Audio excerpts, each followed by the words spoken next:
साल 1631 आगरा।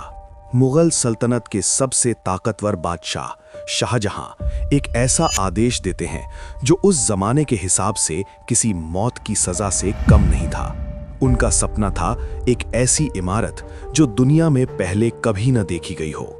लेकिन इस सपने के रास्ते में एक सबसे बड़ा दुश्मन खड़ा था, यमुना नदी।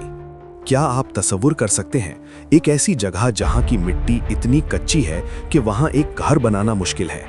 वहां शाहजहां चाहते थे 40 लाख टन भारी एक संगमरमर का पहाड़ खड़ा करना। आज हम प्यार की निशानी की कहानी नहीं सुनेंगे। आज हम उस सिविल इंजीनियरिंग का राज खोलेंगे जिसे देखकर आज के मॉडर्न इंजीनियर्स के भी पसीने छूट जाते हैं। स्वागत है हमारी सबसे बड़ी डॉक्यूमेंट्री में, Taj Mahal, the architecture of death and glory. दोस्तों, किसी भी बड़ी इमारत का सबसे बड़ा दुश्मन होता है पानी। ताजमहल को यमुना के बिल्कुल किनारे बनाया गया था। अगर मिट्टी गीली हो जाए तो इमारत धंस जाएगी। मॉडर्न जमाने में हम कंक्रीट पाइल्स का यूज करते हैं, पर 400 साल पहले इंजीनियर्स ने एक ऐसी टेक्निक निकाली जो दुनिया में कहीं नहीं थी। उन्होंने यमुना के किनारे 20,000 कुएं खोदे। लेकिन इन कुओं में सीमेंट नहीं भरा गया, इनमें भरी गई एबनी यानी अबनूस की लकड़ी। अब यहां एक बड़ा ट्विस्ट है। लकड़ी तो पानी में सड़ जाती है ना? गलत। अबनूस एक ऐसी महोगनी टाइप की लकड़ी है जो जितना पानी पिएगी उतनी ही लोहे जैसी मजबूत हो जाएगी। शाहजहां के इंजीनियर्स ने पूरा ताजमहल लकड़ी के ढब्बे पर खड़ा कर दिया। लेकिन यहां एक खतरा था, एक ऐसा खतरा जो आज 2026 में भी ताजमहल के सर पर मंडरा रहा है। अगर यमुना का पानी सूख गया तो ये लकड़ी कमजोर हो जाएगी और ताजमहल ताश के पत्तों की तरह गिर जाएगा। क्या आपको लगता है ताजमहल हमेशा के लिए है? शायद नहीं। नींव तो बन गई, पर अब सवाल था शेरो शायरी जैसा सफेद संगमरमर लाएं कहां से। शाहजहां को चाहिए था मकराना मार्बल, जो आगरा से 400 किलोमीटर दूर राजस्थान में था।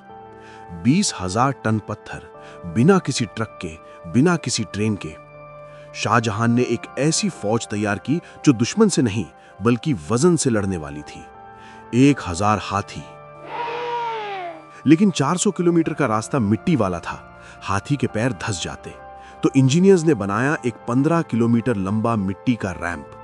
यह रैंप इतना मजबूत था कि उस पर हाथियों का काफिला भारी पत्थरों को खींच सके। एक एक पत्थर को राजस्थान से आगरा पहुंचने में महीनों लग जाते थे। आपको लगता होगा यह महज एक काम था? नहीं, ये एक जंग थी। कई मजदूर मारे गए, कई हाथी थककर ढेर हो गए, लेकिन शाहजहां का जुनून नहीं रुका। पैसा पानी की तरह बहाया जा रहा था, आज की वैल्यू में 70,000 करोड़ रुपए। लेकिन पत्थर पहुंचने के बाद जो असली मैजिक हुआ वो ताजमहल की दीवारों में छुपा है। अगर मैं आपसे कहूं कि ताजमहल की चारों मीनारें सीधी नहीं हैं बल्कि वो टेढ़ी हैं, तो क्या आप यकीन करेंगे? नहीं, ये कोई गलती नहीं थी। ये इंजीनियर्स का एक मास्टर प्लान था, एक ऐसा प्लान जो ताजमहल को मौत से बचाने के लिए बनाया गया था। लेकिन वो प्लान क्या था और ताजमहल के उन 22 बंद कमरों का राज क्या है जिन्हें शाहजहां ने कभी खुलने नहीं दिया?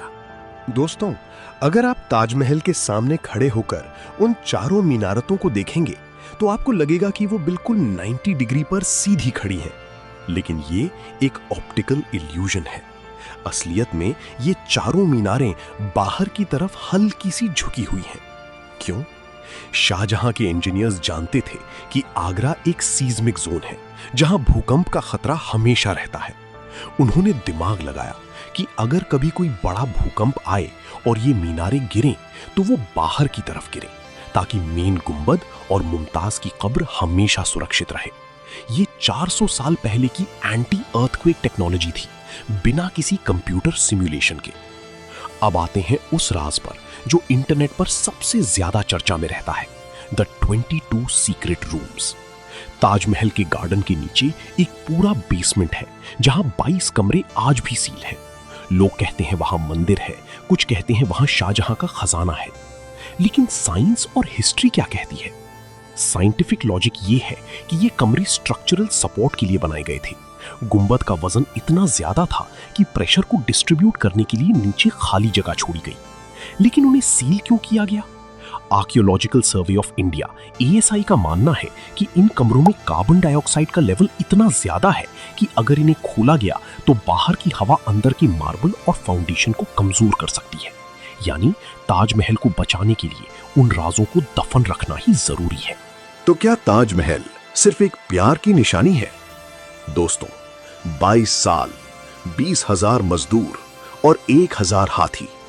ताजमहल उन मजदूरों के हुनर की निशानी है जिन्होंने दुनिया को दिखाया कि जब जुनून और साइंस मिलते हैं तो मौत भी हार जाती है। लोग पूछते हैं, क्या शाहजहां ने हाथ काट दिए थे? इसका जवाब इतिहास की किताबों में नहीं, ताजमहल की दीवारों में है। इतनी बारीकी से की गई पिएट्रा डूरा यानी पत्थर पर नक्काशी बिना हाथों के मुमकिन ही नहीं थी। शाहजहां ने उन्हें जिंदगी भर की पेंशन दी थी ताकि वो ऐसा कुछ दोबारा ना बना सके, हाथ नहीं काटे थे। आज ताजमहल के सिर पर पॉल्यूशन और यमुना के सूखने का खतरा है। ये इमारत सिर्फ पत्थर नहीं, हमारा गर्व है। अगली बार जब आप ताजमहल को देखें तो उन अंधेरे कुओं को याद करना जिन पर ये खड़ा है, उन हाथियों को याद करना जिन्होंने अपना दम तोड़ा, और उन इंजीनियर्स को याद करना जिन्होंने नामुमकिन को मुमकिन कर दिखाया। आपको क्या लगता है, क्या ताजमहल अगले 400 साल और खड़ा रह पाएगा? कमेंट में अपनी राय जरूर बताएं।